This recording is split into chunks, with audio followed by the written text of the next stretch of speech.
Isang senior citizen ang nasawi sa sunog sa isang compound sa Muntinlupa.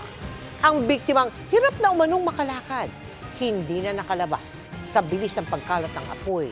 Nakatutok si Marisol Abduraman.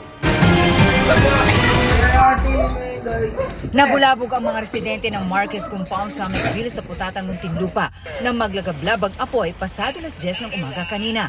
Linalamo na pala ng apoy ang kabahayan dito.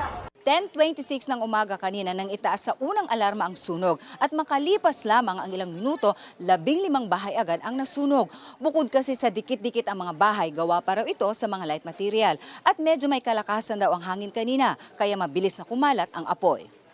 Nabuo ang mga bahay, kabilang ang tirahan ng 84 anyos na si Ernesto Vibora na ipinundar niya ng matagal na panahon. Sa bahay daw niya nagsimula ang sunog. Pag muli nga akong gano'n, nakita ko, nagliligas na yung mga sa drawer na damit.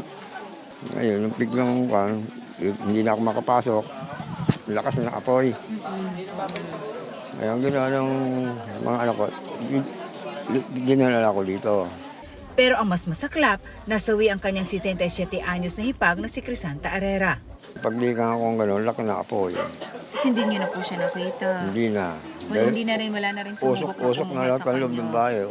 Nasa loob po si nanay, nagpapahinga. Biglaan po ang pangyayari. May nagsasabi po na malaki na raw po agad yung apoy sa loob ng bahay. Dahil ako'y naaawat dahil kami na nga lang naandito. Lumpo yan. Lumpo. Mahina ang ang niya. Nakakalakad kaya lamang mahina siya.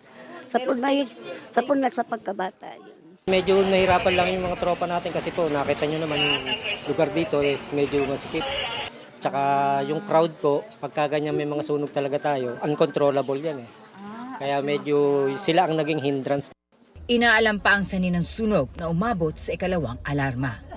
Para sa GMA Integrated News, Marisol Abduraman, nakatuto 24 oras.